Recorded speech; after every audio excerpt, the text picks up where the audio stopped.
Welcome to the First Things First podcast. And first things first, we need you to subscribe and leave comments letting us know what you think of the show. We're listening. I'm Nick Wright, joined by two of my favorite people, Jenna Wolfe, Cris Carter. Now, let's get the show started.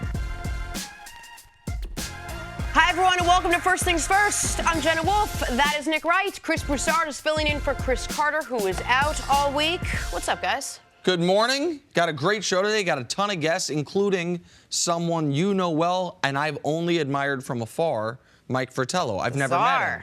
Great coach. He was the first NBA coach I covered when I was a Cavaliers beat writer back in 1995. Wow. And he taught me about the game. I was a young know-it-all reporter, so I thought I knew everything. But is there any other kind? So, he's on the show. Our friend Eric Mangini's on the show. On the show. We're talking some college basketball. Right. We got a lot to do today. Very exciting. All right. Well, let's start with the game last night. Just when you thought it was impossible for the best player in basketball to make yet more basketball history, LeBron James. That's it, just LeBron James. But on a night when LeBron became the first player ever to reach 30,000 points, 8,000 assists, and 8,000 rebounds, the rest of the team, well, they weren't so great. Cavs beat the Nets, but barely, 129-123, in a game that featured 9 ties, 25 lead changes. Can I remind you they played the Nets? We're going to get to LeBron's milestone later, but Cris Broussard, let me start with you. Yesterday, y'all kind of laughed a little bit when I was like, well, they're playing the Nets. You're like, all right, so they're barely playing. Should we be worried at all about the fact that this team barely beat Brooklyn? No, not at all. Look, I've covered the NBA 22 years, and what you learn over time is that a win is a win in the regular season. It may not look great, but you get that W and you can learn from the mistakes that you made. I mean, Golden State lost to Sacramento earlier in the season. Any given night, anything can happen. But Golden State has another gear. They know it. Everyone knows it. And Cleveland's coming together, and they also have an all-star player sitting on the bench in Kevin Love, who's coming back. So nothing to worry about, but there are some things they need to improve on. There's no question. The offense was great. They only took 24 three-pointers. I feel like they were watching First Things First all week saying, you know, Broussard's got a good point. No, look, I love shooting the three, but just don't be over-reliant on it. They've got other things they can do, and they did that yesterday. And by the way, to your point that they weren't over-reliant on it, they only shot 24. Despite making 12 of them. Yes. They were shooting well from three, and they still had a more diverse offense, and their offense, as you were mentioning, was great. The offense was not the problem last night. It was, as you said, the defense, and I think ultimately it was good for them to kind of get their comeuppance, if you will, defensively. The Nets, 26th best offense in the league, but shot 53% against the Cavs. The Cavs' numbers since the trade on the defensive end have been very good. From a worst team in the league defensively, or one of the worst, to 9th best in defensive rating, 4th best in opponent's field goal percentage. It was looking good defensively, but when you really analyzed it, their opponents were getting a lot of open shots and missing them. Last night, the Nets converted those open shots, and that's what made it a game. So now the Cavaliers can realize, look, just having energy, just having young players is not enough defensively. We have to get our rotation shored up. We have to, communicate. We have to play smart on the defensive end and hustle. And I think ultimately it'll be good for them because they can pick it up on that end of the floor. The reason you have more reason for optimism regarding their defense, aside from the numbers post-All-Star break, and again, very small sample size, numbers post-trade, very small sample size, is because they look just the guys out there are longer and more athletic, and there is not a single guy out there anymore, such as Isaiah Thomas or even to a degree Kyrie Irving last year, that you felt like, well, the other team's just going to target that player to go after him. Now, obviously, Kyrie more than made up for it on the offensive end. Isaiah Thomas couldn't, one of the reasons he was traded. So there's reason to be optimistic about their defense, but the general lethargy that you saw pre-All-Star break has gone away. However, the lack of attention to detail, I think you alluded to it. They were giving up open shots. I've watched every Cavs game this year. Before the trades, they looked like they didn't care. Post-trades, they look like they care on defense, but at times they didn't exactly know what they were doing. That on a pick and roll, both guys switch, or one guy switch, one guy doesn't. And so you saw last night when the Cavs mid-fourth quarter seemed like they were maybe going to get some separation. There was a play where there was a pick and roll, LeBron and I believe it was George Hill. They both went with the pick, with the guy setting the screen. The guy with the ball was like, okay, I'll just back up and shoot this three. So there's some lack of communication. But offensively, they were extraordinary. And I know it's the Nets, but still, their bench scored 56 points, 21 of 36 from the field for their bench, which is outstanding. Also, the Cavs, one note from last night's game that continued, which is curious, and I wonder how long they can keep this going. 28 times this year they've led entering the fourth quarter. They're 28-0 in those games. So they are a team that right now, I think they've lost something like 17 straight when trailing entering the fourth quarter. But if they have a lead, they have not yet blown a fourth quarter lead or a lead going into the fourth. It was close last night. The Nets took a lead with a couple minutes left. Cavs were able to overcome it. The miscommunication on the pick and roll, the defense kind of coming up short, isn't that a lot to do with just cohesion with these new guys? Yeah, no question. Is that the kind of thing where we talk about their offense, and the more these guys get to know each other, their offense is going to get better? Can your defense get better as your chemistry gets better? Oh, yeah, no question. Or is there more involved, more factors chemistry involved is very important on the defensive end. Communication. How is just because defense? Good defensive team, it's not even mainly about having a great individual defender. It's about your team defense, because everybody's going to get beat at times by great offensive players, but your other teammates need to make up for you, have the right rotation. So that will improve over time. I do want to get to the offense a little bit, though. You mentioned the bench with 56 points. They are going to begin to have to look at something with J.R. Smith. J.R. Smith, we know he's been streaky throughout this season and really through the bulk of his career. The last 3 games, he's had 11 points on 18% shooting, 4 for 22. He's not a tremendous defender. He's okay. He was really good compared to what they had with all the old guys they traded. But he's not like a tremendous defender. If he's not hitting shots, that's a problem. I think Rodney Hood at this stage of their careers is better. And I think you got Clarkson coming off the bench. You've got Nance coming off the bench. You might have to, I think they seriously are going to have to look at putting Rodney Hood in that starting lineup. Will JR be bothered to finish? Maybe. Well, keep in mind, and I hate to do that, but come on. I don't think you have to worry about JR being bothered, because if you remember, JR was playing so poorly earlier in the year. He went to Ty Lue and said, you should take me out of the starting lineup. And Ty Lue said, we're not going to do that. So JR suggested. You think he'll be cool? So I think he would be okay with it. There is a school of thought that when D-Wade was initially the starter, that ruffled, it did ruffle. I think both things are true. I think when D-Wade was initially the starter, it was true. However, once JR became the starter again, and then he was going through one of the worst stretches of his career, he talked about it when he had the good 2-week stretch. You know what I mean? Because it was I'm through that. right before the trade deadline, and then through the trade deadline and after, he was playing the best basketball he's played in 2 seasons. But the reality for JR is, it is now, and I said yesterday, he's outside of LeBron, he's my favorite guy on the team. He's the only guy on the team that I feel like I know personally at least a little bit. Not the way you know these guys, but to a degree. I really like JR. And I justified how he played last year because he was dealing with a potentially tragic personal situation. Not only an injury, but he had a baby born extremely prematurely that they didn't know if the child was going to make it. His baby was in the hospital for months during the season.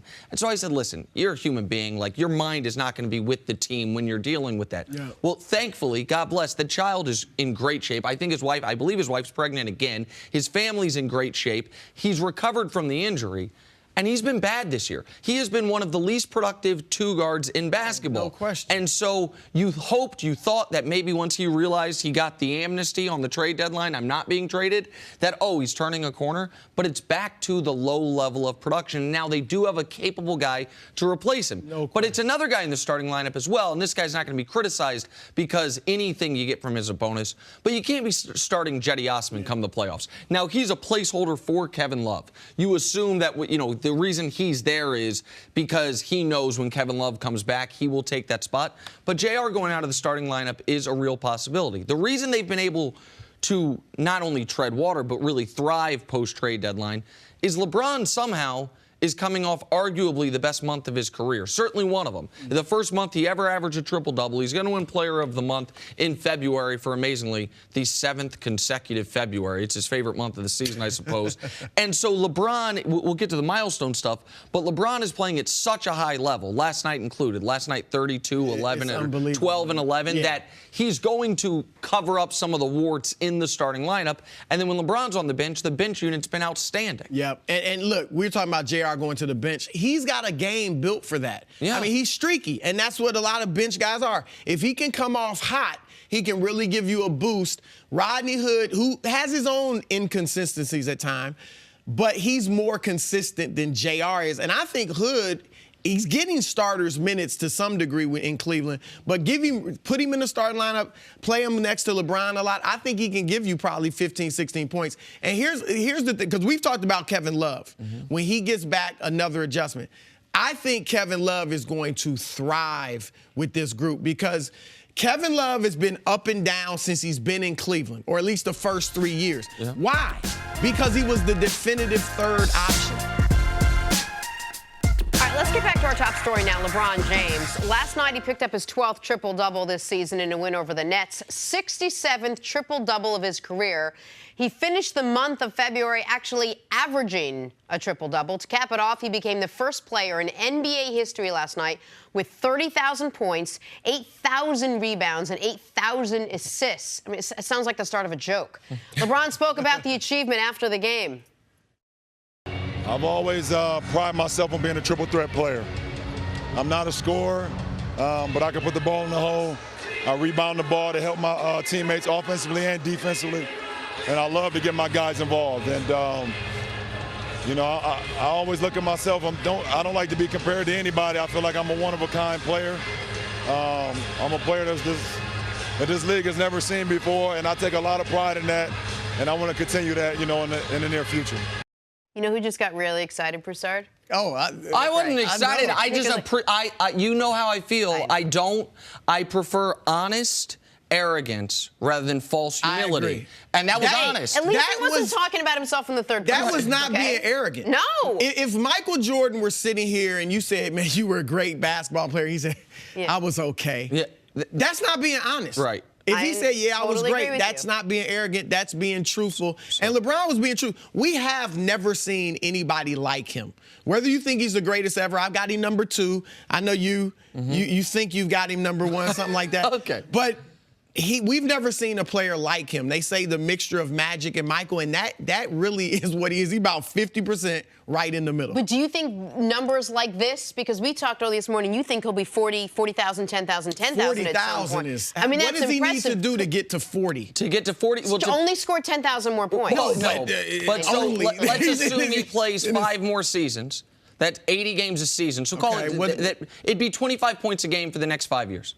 That's a lot to ask. It's a lot to ask. For the next 5. Probably the next 3. So, but if he plays more than 5, too. but 40,000, 10,000, 10,000 is absolutely in play. 35,000, 10,000, 10,000 is almost, I would say, a lock.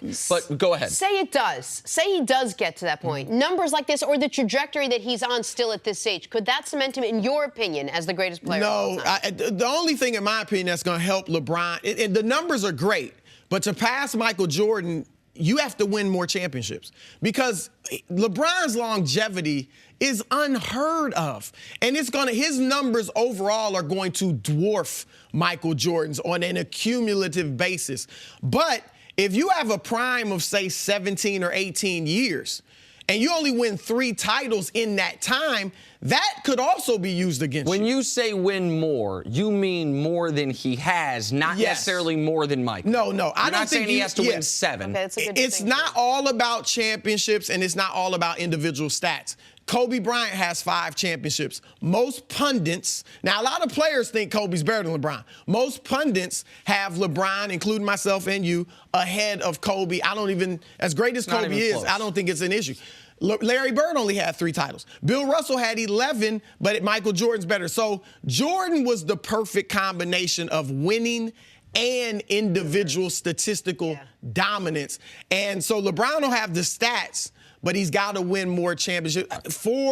Let me just say this. If he could win a championship with this Cleveland team, and I know that's putting a heck of a burden on him. But if he could win the championship and beat a Golden State team that has I think they're going to have 4 Hall of Famers. Yep, they will. With this cast of role players, probably twice or even once, then I think it's a legitimate conversation with Jordan, but not until then. The reason it's already a legitimate conversation is because the discussion is not who is the most accomplished basketball player of all time. It is who is the best basketball player of all time. And so if we're talking accomplishments, the person we need to discuss more is Kareem Abdul-Jabbar, because he's got 6 MVPs. He's got the scoring title. He's got the same number of rings as Jordan. He did it over a longer period of time. If we're talking just winning, then the person we need to talk about is Bill Russell, as you mentioned. Won 8 straight titles, won 11 out of 13 years, not even mentioning what he did in college. But we don't consider Kareem the greatest ever. We don't consider Russell the greatest ever. Some do, but most don't. Most people, it's Jordan. Yep. Even though he doesn't have the most rings, he doesn't have the most MVPs. Why he doesn't do you have think the most. It is? Well, there's a recency bias, but there's also, because of what Cris said, which is it was a great combination of both. It was he appeared to be the best player in the league by year 3 and continued to be the best player in the league through 1 retirement and 2 retirements. And because he walked off the great. Listen, I will give people think I don't like Jordan. I hate him so much. I think he's the 2nd greatest in the history of the world or something. It is also how he ended his career. You're down to the Jazz. You're down. You get a layup to score. You then steal the ball from Malone. You then hit the shot to win. On their 6th title to cement everything, the final 40 seconds, he's the only Bull to touch the ball, and then he walks away seemingly forever. So that's the argument for Jordan. The argument for LeBron is he's better. The argument for LeBron is explain. Give me that, not just numbers, because I've heard you say name something Michael Jordan was better at than LeBron. Mm-hmm. I can name plenty. Okay, so go ahead. He obviously the easiest one, free throws. Okay, free throws. I think he was a better finisher at the rim than LeBron, even though he's smaller. And the numbers wouldn't agree with you on that. Their field goal percentage at the rim or inside 3 feet is almost identical. LeBron's but Jordan was finishing in the best era of 7-footers, of big men we've ever seen, when you could get hammered. Okay, so, and if we're going to adjust for era, then we also have to recognize that when Jordan was playing, what you were allowed to do because of the illegal defense rules, you could put 4 guys on the other side of the court and make the team go one-on-one. LeBron has to deal with zone defenses. LeBron has to deal with more... somewhat of a zone. LeBron has to deal with more, I would say... more nuanced, complicated defenses. Jordan had to deal with more physical defenses. Yep. But so what is LeBron better I think at? Jordan's also has a better post game, had a better post game. Even though LeBron's big, Jordan killed it in the post. Jordan's back. I think Jordan was a better system player. LeBron is a system unto himself. Okay, so Jordan played in a system. He learned it at North Carolina, and I think that made it easier for him and his team. But if we're going to use the system argument, then that can also work against Michael Jordan, because Jordan did it with Phil Jackson, one of the 2 greatest coaches ever. LeBron's done it with multiple coaches because that is the benefit of the system in which he was in. LeBron becomes the system. Now, that's a compliment to LeBron because he's so great. Absolutely right. The fact that LeBron James has never been injured, the only great athlete that I know of in the history of major American sports to never suffer an injury. The fact that LeBron has done this now he has been the best player in the league for 11 consecutive seasons. That is unheard of. You mentioned he's the only member of the 30,000, 8,000, 8,000 club. He's the only member of the 18,000, 8,000, 8,000 club. Think of it. Take 12,000 points away. He's still the only guy to do it. How about the 25, 5, and 5 club? 25,000, 5,000, 5,000. Here's that list. Kareem, Karl, LeBron, Jordan, KG, Oscar, Kobe, Jerry West, John Havlicek. That's taking away 3,000 assists, 3,000 rebounds, 5,000 points. Let's do one other thing. Let's just cut his numbers in half. Hold on one second. He's got 30,000, 8,000, 8,000. Let's say he had 15,000, 4,000, 4,000. Only 36 guys have done that. Every single one of them who's eligible is a Hall of Famer. LeBron's made the Hall of Fame twice based on his numbers. So I know, think about that. You take half his numbers away. You're just numbers. It's not just about numbers. Okay. If it's just about numbers, I could make an argument for Wilt Chamberlain. Now, he doesn't have the longevity. Nope. I could make an argument, as you said, for Kareem. But here's the thing with Kareem. When he won maybe his last 3 titles, he wasn't the best player on the team. He wasn't in his prime. And he wasn't the best player on his team. Yeah, and so Jordan, like I said, the way LeBron has put the Eastern Conference on lock, where we know it's LeBron James, period. Nobody's even competing with him. Jordan did that with the whole NBA. Okay, but the whole NBA. Okay, and I know people like to make the argument, well, and Jordan, they would have won 8 straight. Well, maybe, or maybe. We never saw him lose. That's all I know. No, but we saw him quit twice. Retire? No. Or quit? No. You get to retire. There's a difference. No, I agree. You retire when you're actually done. You quit when you can come back. You don't get to retire 3 times. You can't retire 3 separate times. Is that your definition of the word retire? Yeah, that is my definition of the word That's retire. not the world's definition of the word retire. The idea that Jordan gets credit, by the way, when you say we never saw him lose, we saw him lose plenty. Just not in the finals. Well, the idea that Jordan gets credit. Once he came of age and was ready to win. Oh, well, okay, sure. Once he came of age and was ready to win. LeBron had to come of age and be ready to win, too. Right, except for that year that he was of age, had already won 3 championships, and got bounced by the Magic. Because he was playing baseball for a year and a half and decided to throw on some sneakers, some Air Jordans, and let me go hoop. Okay. You gonna hold that against him? No, well, what I know is part of his greatness legacy is that year scoring the double nickel in the Garden. He was good enough for that. That's good enough for that. But we're not allowed to talk about the Magic beating him. We're not allowed to ask the question, as great as those Bulls teams were, the one thing they never faced in the NBA Finals was a team with a dominant center. Because they faced them in the playoffs. Shaquille O'Neal, Patrick Ewing. Okay, well, so the Shaquille O'Neal team They had to go through Ewing almost every year. The Shaquille O'Neal team beat them, okay? Didn't Jordan come back after getting a little bit of training in the summer? A little training. And demolish Shaq? They then did beat them the following year. But there's a fair question to ask if Akeem Olajuwon and the Rockets would have beaten those Bulls. It's another fair question to ask, would he have won the 3 on the back end if he didn't have the 2 years off? Where you're saying he wasn't... Right? The longevity argument is huge for LeBron, but this is what I say. Again, I need more rings in his 17, 18-year they're prime. coming. So don't worry about that. They're coming. He just had maybe the best month of his career. He's in year 15. He's over 50,000 There's no argument longevity. Why don't you just ask him what kind of sneakers he's wearing right now? Oh, I know. What do you mean? I'm not wearing LeBrons. No, what aren't they Air Jordans? No, Jenna.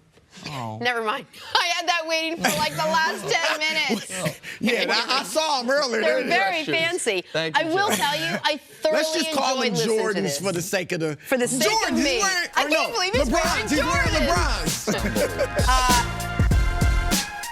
Back here, first things first, we're now joined by former NBA head coach and current NBA TV and Yes Network analyst and a guy that I've admired for years and have watched here in New York, Mike Fratello. Hey, Coach, how are you? Thank you. I'm doing great. Love listening to you guys go at it. Just don't put me in the middle of that. It's exhausting. It is exhausting. It is. I know you have an opinion. I don't know if you'll share it, But you guys made so many great points on both sides.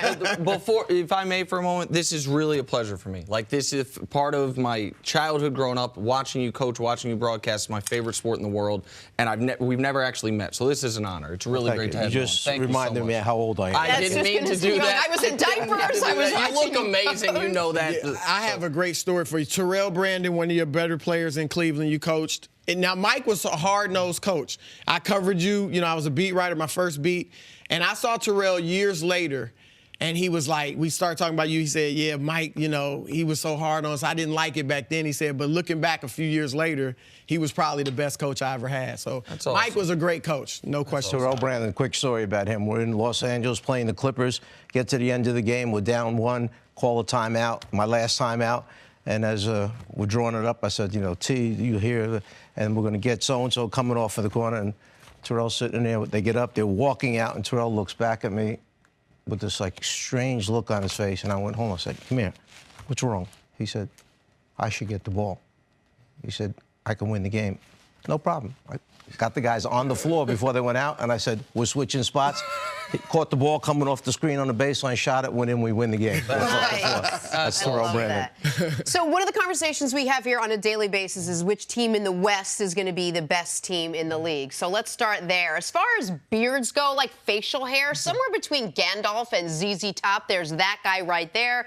His name is James Harden, but unlike those other two clowns, Harden is currently leading the league in points and top 3 in assists and the favorite at this point for most valuable player. His team has the best record in the league at 47-13.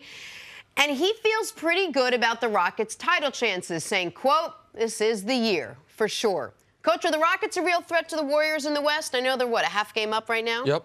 About a month and a half ago, on one of my other lives, NBA TV, we were asked who could challenge Golden State. And I said the one team to me is the Houston Rockets for this reason. Number one, most of all, because of their head coach, they're not afraid to get into a shootout with them. You want to shoot a 3? We'll shoot a 3. You want to shoot another? We'll shoot another. So they're not going to back off winning 160 to 159 like some of the other teams would do.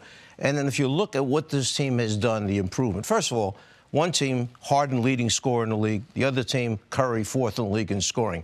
One team improved defensively so much from a year ago. Right now, Golden State is 21 in the league in opponents' points per game. Houston, 11 in the league in opponents' points per game. But Golden State's opponents' field goal percentage much better than Houston's. Most improved player. How about Capella from Houston? That's right. One of the guys you could talk about. The guy that Kevin Durant said has an easy job. Right. You know what? He does one thing well. Knows where he's rolling to, gets to the front of the rim, catches it, and dunks it. And good defender. Pretty good job, yeah. And then you look at, they added Joe Johnson, big shot, Joe Johnson at the end. This team is a deep, solid team that has one all-star point guard on the court at all times. You want to rest Harden, you got Chris Paul. Want to rest Chris Paul, you have Harden running the show. Why couldn't they beat him? Only one injury to knock the team out of a chance for a championship. Remember that. Yep. Daryl Morey said when he was asked about the fit of Harden and Paul, he said, you know, he's obviously an analytical-based GM, but he had a very basic point. He said, I'm a big believer you add as many Team USA players as you possibly can and figure it out from there. And that's what they did. People didn't know Harden and Paul would fit together, but the point you make is critical. When the Thunder, when they still had KD, what their biggest adjustment that Scott Brooks made and Billy Donovan eventually made is they made sure Russ and KD, one of them is playing at all times. It gives us a great chance to have the best player on the court at all times. With the Warriors, Steph or KD in big games, one of them is playing at all times. The Rockets are doing the same thing. And you mentioned Capella, and this is why I do believe that the Rockets are a real threat. Not a 1 in 10 chance, not a they need Golden State to get hurt, but they could go toe-to-toe with them and beat them. Not be the favorites, but they could beat them. There have been 31 games this year with Chris Paul, James Harden, and Clint Capella play. They are 30-1 in those 31 games. When they have their big 3, people forget Capella's importance because of the defensive end. They have been as good as any team in the sport, and that's a big sample size. That's 40% of a season. Let me throw this out at you. The one, I'll call it bad stretch that Houston has had this year, not like they've had a lot of bad stretches, but the one period that they were a little bit not the super team that they are, who was missing from the lineup? Capella. Yes. He was out injured. But as soon as he came back, they're back on that run once again. Yeah, and I don't want to put too much into the regular season matchups, but they're 2-1 against Golden State. The last time they played, they beat them by 8, and it was all the stars were playing. So that's a good sample size for this team. But the one, I don't really have a question about this, but a lot of people bring it up. James Harden and Chris Paul in the clutch. Now, Chris Paul has had some good clutch moments, but he's had some bad ones. Even last year, Game 7 against Utah, 13 points, didn't shoot well from the field, and he had been killing it in that series. Was almost averaging 30 in the first 6 games. 7th game, just couldn't deliver. We've seen it against Westbrook in the OKC series a few years ago. And Harden's had a bunch of bad moments. Harden's had, last year, Game 6, you think he was concussed. Whatever the case, he didn't come up. He didn't even look like himself. He didn't look like he wanted to shoot. He looked like he kind of froze up. We saw it against Golden State in 2015. So I have a question on that. And then also, a lot of people around the league, as great of a coach as Mike D'Antoni is, what I hear from a lot of people is his weakness is lack of attention to detail. And when he had those Phoenix teams, when they got beat by San Antonio a few times, it was always the messed up rotation, a turnover at the wrong time, some lack of execution where San Antonio did not make those types of mistakes and Phoenix did, even guys getting off the bench. But that, during a scrum, they got guys suspended. Do you think that could come criticism's into fair? flow. Let me say this. If there are criticisms about Mike D'Antoni, I wish I had the same faults he had because, one, he keeps getting jobs. Two, he keeps winning. He's been to NBA Finals. I haven't done any of those things, okay?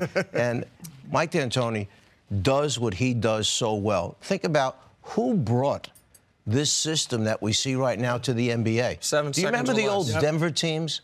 Okay. Oh, yeah. All of a sudden, like this, they're terrible. Watch them.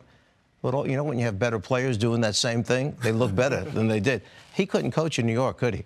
I wonder why. Right. Why couldn't he Didn't coach have in New the York? right guys. They didn't have the right guys, okay? Yep. You can mix that thing up, but it's got to be the right mixture together. I'm giving them a 30% chance to beat Golden State. What do you say, percentage-wise?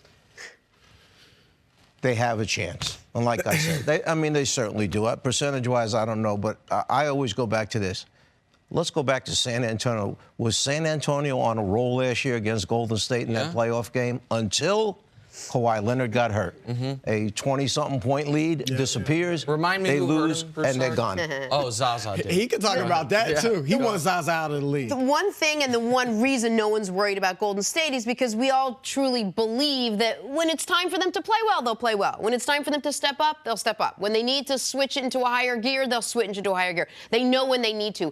Does Houston have that ability? Do you see Houston getting that much better than they are right now? Do they have a second gear?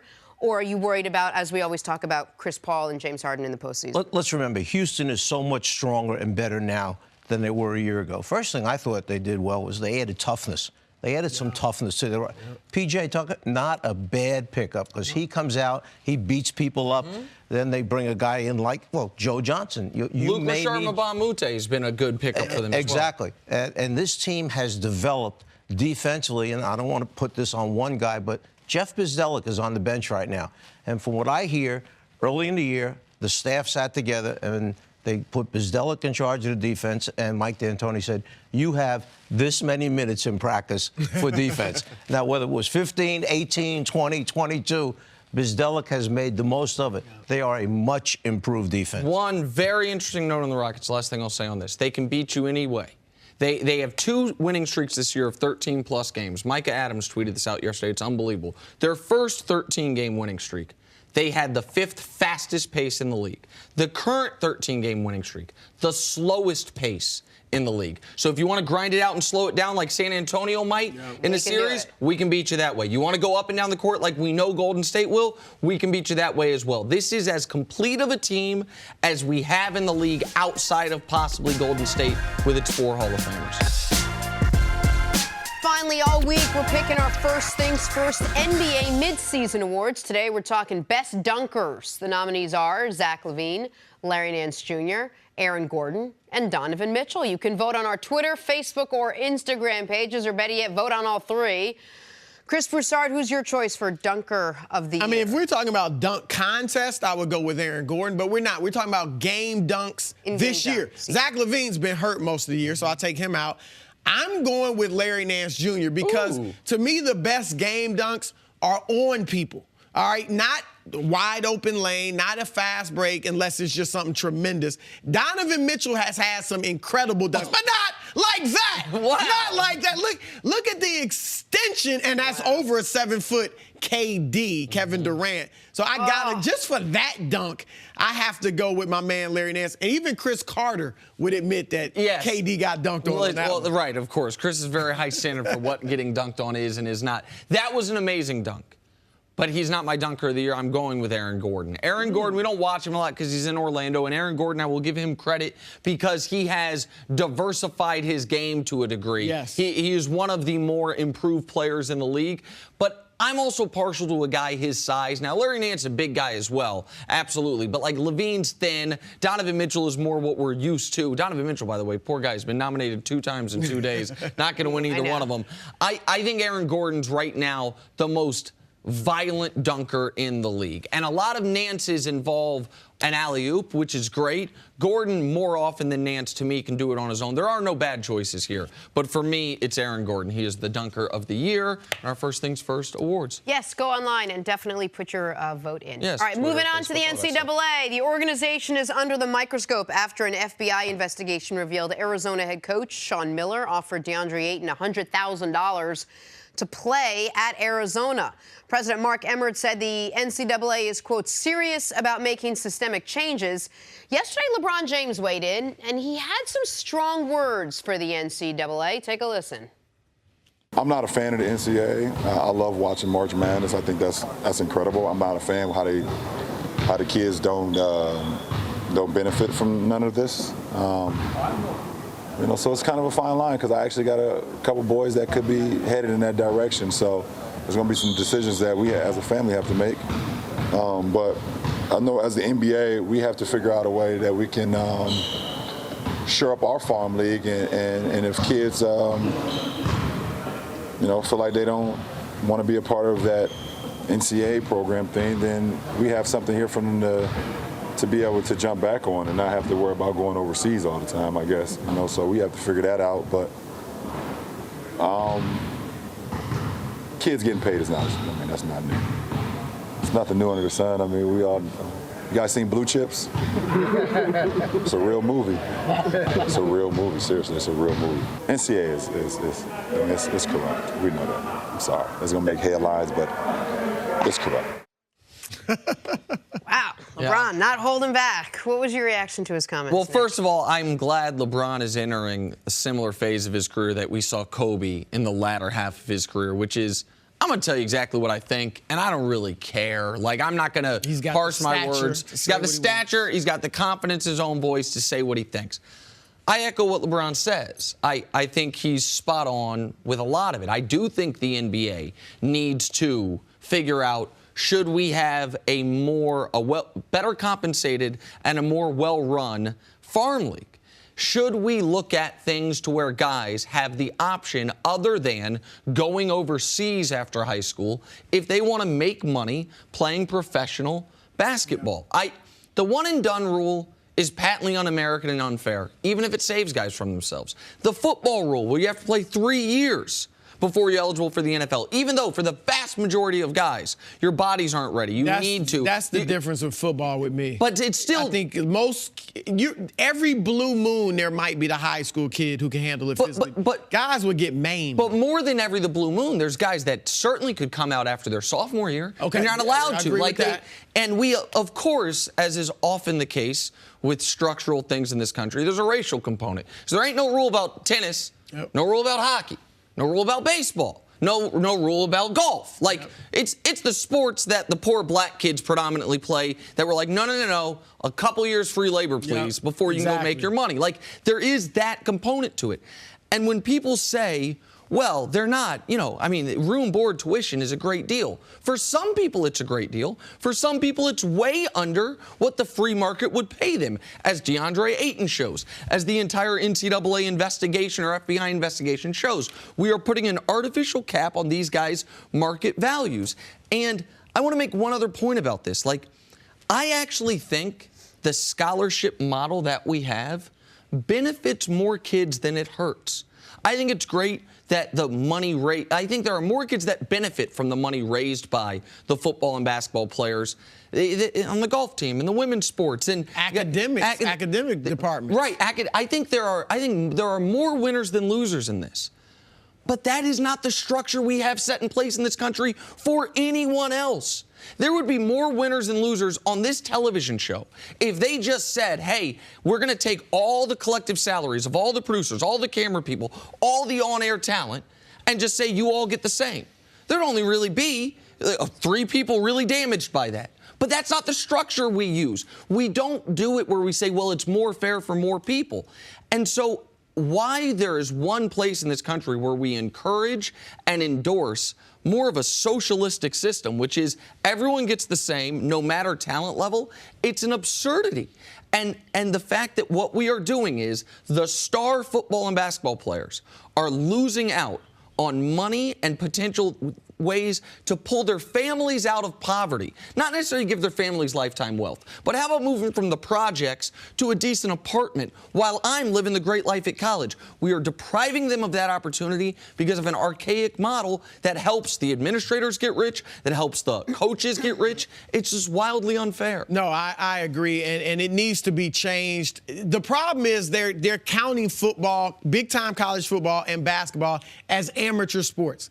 They are almost every bit as professional as the NFL and the NBA. We cover them and talk about them as media like they're professionals. The coaches, the administrators, everybody's paid. TV deals are like they're professional. Everybody's getting paid. That money that these kids generate for the schools builds up academic departments. It's the reason other sports outside of the revenue-generating ones, which are basically football and basketball, have the things they do in the teams and programs that they have. I think they need to go to a free market system. Everybody's wondering even if you agree athletes should be paid, how do you pay them? And I admit it's a tough situation to determine how to pay them. I say go to a free market system. And if Marvin Bagley, if Nike or a booster from Duke or whoever wants to pay him $2 million to go to Duke, then let him go to Duke and get that $2 million. And you wonder, well, what would the teammates? It's not fair. If you and I went to the same school in college and a radio station loved you and said, while you're in school, we want you to work for us and we're going to pay you $400,000 or whatever, it wouldn't ruin our relationship. He'd have it. I wouldn't. We'd still be students together. They should have that. It sounds crazy because we're so used to the system that we've had for decades. But when you really think about it, it makes sense. So for the first time, we not only have this public pressure, we're having the conversation in a serious way. Like there's been an FBI investigation. Coaches are going to lose jobs. Like people are going to be affected by this. But is there enough public pressure that this is the time where they're actually going to do something about it? I don't think there will be any enormous change. I think maybe the NCAA might open the door to letting these guys make some endorsement money, letting these guys sign, whether it's small time. You go to Texas A&M and the local College Station car dealership wants to put your face on a billboard and give you 10 grand. Maybe from that level to Nike saying, hey, man, we want to release a signature shoe for you while you're in school, Zion, because you're an internet sensation. Like, I think maybe opening the door to those types of things. But actual payment of the players through the institutions, that's not going to happen, but I don't think so. I think it's too institutional. It doesn't even have to happen through the institution. No. I mean, boosters could do it if they want it on behalf of the schools. Or who? If it's not the shoe companies. It could be shoe companies that are in bed with different schools. And people say, well, then the richest schools with the richest boosters would always get the top kids. Like you said, Western Kentucky can't get the kids that Duke can get. And the only way Western Kentucky could would be if Western Kentucky's got a few rich boosters, says, hey, we are going to give you something for it. And I want to just debunk one, I would say, myth about this. Because I get tweets all the time from people saying, oh, my God, of course it's a great deal. I still have student loans to pay off. These guys don't have loans to pay off. I say this with all due respect. Get great at something. Scholarships are available to everyone. That's America. Their scholarships are available to everyone. There are academic scholarships, there are athletic scholarships, there's music scholarships, there's dance scholarships. One of the reasons, and I say this with humility, I did not have student loans. I was an elite high school student, was not an elite high school athlete. And guess what? I got scholarships. I got scholarship offers from multiple schools. There were things. Everyone is eligible. It's hard. It's hard to tell someone just go get good at something, but I understand what you're saying. But that's the system we have for everyone. For everything. Here's another part of the discussion, because LeBron mentioned the G League, and I agree. Like, people said, well, when the kids could come straight out of high school, and they need to do, if the NBA is serious, and all these players, Kevin Durant, Carmelo Anthony, LeBron James, they've all spoken out against the NCAA. If the NBA is serious, number one, you will let players come straight out of high school. And the problem used to be, well, what about the kids that don't make it? They think they're better than they are. Let them go to the G League. You couldn't do that back in the day. Let them go to the G League, and if they don't make it in the NBA, they can play there and make some money. But here's the thing, Nick. Are we as a society, the G League, not for the foreseeable future, even if the NBA makes it a legitimate farm system, it will not generate the excitement Without or a the doubt. pageantry that the NCAA does in football Without or a doubt. basketball. That's become a part of American culture. Are we ready to have the best kids say, I'm not going to play in the NCAA? Now, it's fair that they get to do what they want, but culturally, we would lose a lot. Yeah. Think of baseball, collegiate baseball. It doesn't matter. We don't care about it. Of course, listen. And that could become basketball and football. The system I want would be bad for college sports. It would be bad for sports fans. It would be bad for the average college athlete. But it would be fair. It is. We have to at some point be fair. It would be fair for the small percentage. And that's America. It would be fair for everybody. If we would like, it would be theoretically fair, but it would only everybody. benefit a small percentage. If we would like to systematically change, I have some strong political thoughts on this I won't reveal on the show, but if we want to have a more equal society and change the rules, if we want to put caps on CEO pay and athlete pay to raise up the bottom, I will have that discussion. But until that discussion is had, and until we agree that's the system we want, then what you're doing, which is taking wealth generated overwhelmingly by poor black kids and sprinkling it amongst overwhelmingly non-poor white kids and saying, but it's good enough. You're getting an education, kind of. It's offensive. So even if it would blow up the system, if we want to actually be fair to the system we claim to have in America, that's what you would do. So the Big Ten tournament tips off tonight at 5 Eastern, less than a mile from here at Madison Square Garden. Michigan State, Ohio State, Purdue, and Michigan are among the teams vying for the title, but it all starts tonight on the Big Ten Network when Illinois takes on Iowa. And joining us now to break it all down is Big Ten Network analyst Stephen Bardo. Stephen, thanks for joining us. What's going on, man? Thanks for coming on. You guys are based in Chicago, but is it nice to be here in New York for all the big action? Everything's better in New York. Wow, that's what we think. I mean, and it's in the Garden. Come on now. Anybody that has any kind of basketball knowledge, gotta love the Garden. And they did a lot to make sure it could be in the Garden this year. And we'll talk about what they did to the schedule and what it could mean for the NCAA tournament. I want to start with this right now, your gut. If I told you could have Michigan State or the field, who you want? Not who you want, but who would your pick be to win it? That's a great question. I'd say the field. Okay. You know, even though Michigan State's won 12 in a row, when you get to this point of the season, every team is so scouted so well that you try to take away your first and second options. And if you can do that, you get to that third and fourth option. Now you get Michigan State in a little bit of a, put them in not the best case scenario, but they're still playing very If I well. were to tell you Michigan State, I've got a time machine, they didn't win the Big Ten tournament. Who do you think would have won it? The team that's playing the best right now, in my opinion, is Michigan. Okay. This is John Beilein's best defensive team. And typically, when you think of Beilein teams, you think of Pittsnoggle and big guys stepping away from the, West Virginia. And he's got another one in Mo Wagner that does very similar things. But Michigan, defensively, they are great. And they've got a lot of depth at the wing position. And so they could give a team like Michigan State a lot of issues. Now, what individual player should people really be watching for to see something special?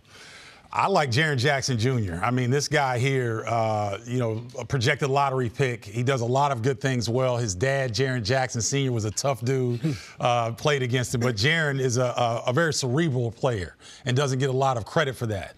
At 6'11", one of the best shot blockers in the country, can score the ball, is aggressive when he needs to be, and, he's outstanding talent. I know you mentioned Michigan is a team you really like right now. Of the teams in the Big Ten, you see any of them going pretty deep into the tournament? Is there one that you really think has what it takes? I think Purdue can make a Final Four run, actually. Old school team. They've got a post in Isaac Haas, who we say is a soggy biscuit away from 300 pounds. But, he is a talented big, very, very skilled around the basket with either hand. And what this young man who's dunking right there, Carson Edwards, probably is the hottest player down the stretch in the Big Ten. And so you've got great storylines, but I think Purdue can make a deep run as well. And Purdue's the only team in the country that has not lost a game by more than 5 points. Yes. So even in their losses, they have played exceptionally close games. They don't I feel like when we nationally talk about the Big Ten, it's Michigan State and everybody else because of the pedigree, the coach, and I think, is it fair to, are the two best players in the conference, both on Michigan State, in Miles and Jaren Jackson? They're right up there, but Keita Bates-Diop, the Big Ten MVP, has had a heck of a year at Ohio State. But Michigan State definitely has a talent. Nick Ward, Jaren Jackson Jr., Miles Bridges, Cassius Winston's playing out of his mind, the sophomore point guard. He's probably the X factor for Michigan State making a deep run in the tournament. Very good from three-point land and has a great change of pace. Will remind you of Pearl Washington, Syracuse. You said a lot. Yes. You said a lot with that. I'm serious. This dude has a change of pace that's old school. Okay. He's got an old school feel about him. And if he's playing well, they're tough to beat. All right, so typically the Big Ten championship game is going on like as Selection Sundays under, and there's always a question, wait, could the winner of this game change a 1 seed? Sure. Now the opposite's happening. Yep. They're going to play this championship game this weekend, and they're going to have an extra week off than you typically would have going into the NCAA tournament. Like, Sure. how much do you think that will affect these teams' chances in the NCAA tournament? Could it help them? Could it hurt? Like, how do you think the schedule change is going to affect them this year? I think the schedule change really hurt the regular season because there was a lot of back-to-backs. There were some short turnarounds. I believe Illinois closed the season with 4 games in 8 days. Oof. So that's a brutal stretch. But now everybody's calling Mark Few and Gonzaga. Oh, because they're used to it. They're used to it. And they got to the championship game. And so everybody's calling Mark Few right now, trying to figure out, hey, what are we doing in this downtime? And I think that it's actually going to help the Big Ten teams because they'll be rested. You know, you've got everybody's nicked up at this time of year. No pun intended. No. But, you know, so they get some time off. They'll figure it out, and I don't think it'll be bad at all. Stephen, if you know me or if you've watched the show at all, I am the fan of the underdog, of the dark horse. If you have no shot to win, there's a good chance I am rooting for you. Okay, all right. Okay? Someone has to have that role. I got you. Give me a dark horse in the Big Ten right now. Dark horse right now. Everybody knows about Nebraska, but watch out for Indiana. Indiana is playing very, very well. Juwan Morgan, in my opinion, if Ohio State doesn't have the season that they have, he's up for Big Ten MVP. Had a heck of a year. Archie Miller has done a fantastic job. Watch Indiana this weekend. At the end of the day, how many Big Ten teams you think get in the tournament, and who needs to really have a strong showing in the Big Ten tournament to make the dance? Nebraska needs to have a great showing. If they can get to the championship game, Chris, I believe they could get in. And I say right now we have 4 solid. If Nebraska can make that run, it will be 5. And I don't know that Penn State can do enough, barring they win the whole thing.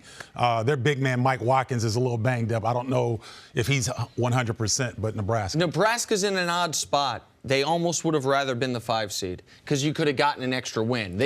Since they're the 4 seed, they get the double bye. Yep. So their first game's probably going to be against Michigan, which is they'll probably be an underdog in that game.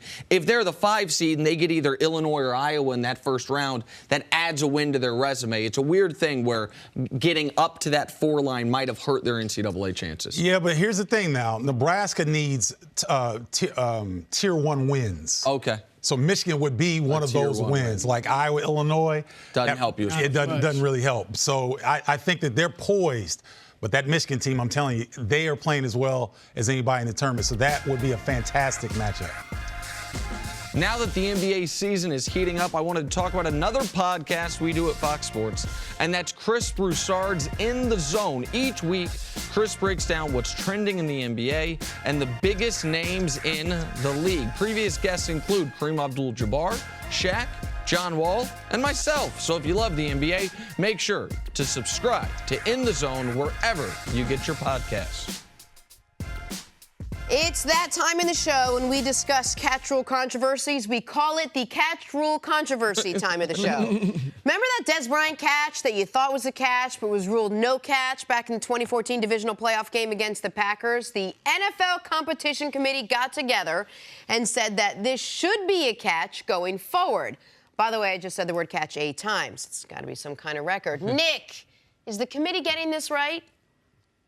I hope the committee is getting this right. We got to see how the rule is officially written. Because it's not done yet. It's not done yet, but they are trying to adjust. They are trying to be a little more liberal, if you will, on the going to the ground rule. Now, the person normally sitting in Chris Broussard's seat, Chris Carter, told us two things. One, that this was going to happen, and two, that he wasn't exactly happy that this was going to happen. He's as strict as it gets. He is right? as strict as it gets. The bar is high for Chris Carter. I get it. He's one of the best to ever do it. And I feel like there's a little ulterior motives. Like the harder it is for people to catch footballs, the harder it is to catch his records. Exactly. But so they are going to try to make it so things that to fans appear to be catches are in fact catches. And that's critical. And I will give the NFL credit for this because the NFL at its core has turned into a passing league with moments of intense violence. That's what 2018 pro football is. And there was a period of time where fans didn't know which parts of the violence were legal. Now fans do. Fans have a pretty good idea of that's helmet to helmet, that's a defenseless receiver. So whether people like those rules or not, fans at least know what they're seeing. So that's the violence part of it. But the passing part of it, when you have a league that reliant on passing and the fans aren't sure, is it a catch? Did the ball move? Was he going to the ground? That's problematic for your consumer. But wait, and it's not just the fans. Broadcasters are confused. Correct. Other players are seemingly Everybody's confused. Former officials are arguing about it. And so adjusting it, Chris, to where, just to quote the great John Madden, a fumble's a fumble and that's a fumble. Where a catch is a catch and that's a catch, adjusting it to more towards that standard, I think is good for everyone. I think it'll be hard to implement, but I think it's good for everybody. You said it, hard to implement. The more we talk about it, the more confusing it gets. There was a time you didn't really think about what is a catch. You just saw it. It's a catch, period. And now we overthink it. I like that they're trying to change it, but what I saw, and a lot of this is based on John Mara and his quotes about what they're talking about. There still was a lot of vague talk and a lot of ambiguity. I even think the Calvin Johnson, because he said we all believe the Dez Bryant catch from 2014, the Calvin Johnson catch where he caught it, came down in the end zone, and basically landed like with the ball on the ground. I think those are different plays. I think Calvin Johnson, I think Dez Bryant was definitely a catch. I thought his arm stayed under the ball even when he hit the ground and it popped up. This, you're not as sure. I'm not as sure because it looks like Johnson could be being slick. Like, I can see why the NFL could be like, oh, he played it off like he's just throwing it down and celebrating. Or maybe he needed to. Yeah, because he was off balance. He's coming down. Look, if your hand is on the ball like that and you come down, it can easily pop out. So this is a great example, just that there will always be controversy and arguments. And I want fans to know this is not going to be some panacea. This is not going to be some cure-all. They said in these quotes, 17,000 passing plays yesterday. When we were discussing the rule, it was fewer than 10 that would be affected by the adjustment. But there's some of the famous plays from last year. The Jesse James play potentially. And they don't agree on that. Mara said that he's not sure everybody agrees on that. There's some controversy there. So what I would like two things. One, I would like this. Get rid of the going to the ground component, which it seems like they're moving towards. Meaning, if you catch the ball and have non-football definition of possession, meaning you are controlling the ball, even if once you hit the ground, you lose control for a moment, that is allowed to be a catch. But most importantly, I would like the NFL to go back to this standard, which is the call on the field is gospel, barring overwhelming evidence, obvious evidence that can be seen quickly. Isn't that sort of what it's supposed to be? That's what it is supposed to be. Right. So if that's already what it's supposed to be, and look at the confusion they have, I agree with you. You're 100% right. I don't know how you implement that. Also, Nick, let me ask, because you mentioned going to the ground. Usually they've had the two-step rule, right? Are you saying, because I think a football move doesn't necessarily have to have two steps. Jesse James made a football move, didn't take two steps, broke the plane too. Like, all of that has to be looked at. I mean, this is... To me, Jesse James, and just like for me, the problem is the argument essentially has been, and I know it's a little confusing to the viewer, but the argument essentially has been you can't make a football move while falling. which is Dez was falling. To me, his football move was reaching for the goal line. They both were Jesse reaching for the James goal was line, falling. To me, his football move was reaching across the goal line. Cris Carter's point always is you didn't have to fall, know the rules. And I understand that in a vacuum. But this has to be, to a degree, what do the fans think should be a catch? And unless it's something crazy, let's err on that side. And I just want to remind the audience, when they instituted replay, there was a timer associated with it. It was 90 seconds you So could look at a that's play. something you could break And if you could not overturn it within 90 seconds, it was, well, then the call on the field must stand. I would like to see them go back to that. And this is something we see in baseball, we see in basketball, and we see in football.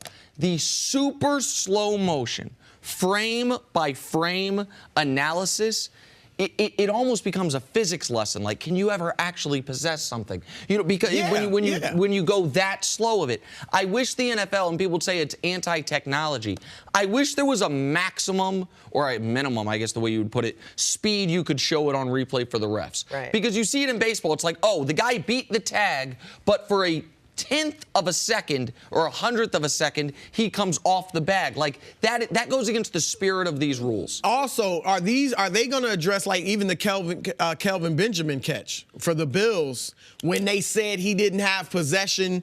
By the time he got full possession because the ball was bobbling, I thought it was a catch. That is the not. fans would think it's a catch. That is not being addressed. That's not being addressed. Because but what did you think about that play? To me, that was a catch too. But that was a foot not came about up. rule. That's more about what you're seeing. The question there was, did he touch his second foot back down? I thought he did. By the time he had it back. Because the ball was bobbling a little bit. No, just the but fact they that need there to look are so many outstanding plays that Exactly. even you two right here can't. Imagine just a It's group a of guys that are going to difficult- have a blanket rule that's somehow going to make everybody happy. It just feels like we're so far from having something. I The feel more like you it's just analyze the catch, the tougher it gets. I feel like that's it's a step in the right direction. I'm Jenna Wolfe, and thank you for listening to the First Things First podcast. Make sure to subscribe and tell your friends, family, and coworkers about the podcast, which, by the way, is available on iTunes and all your favorite podcast apps. You can catch a fresh new episode every Monday through Friday on FS1, starting at 6:30 a.m. Eastern, 3:30 a.m. Pacific. So long, everyone.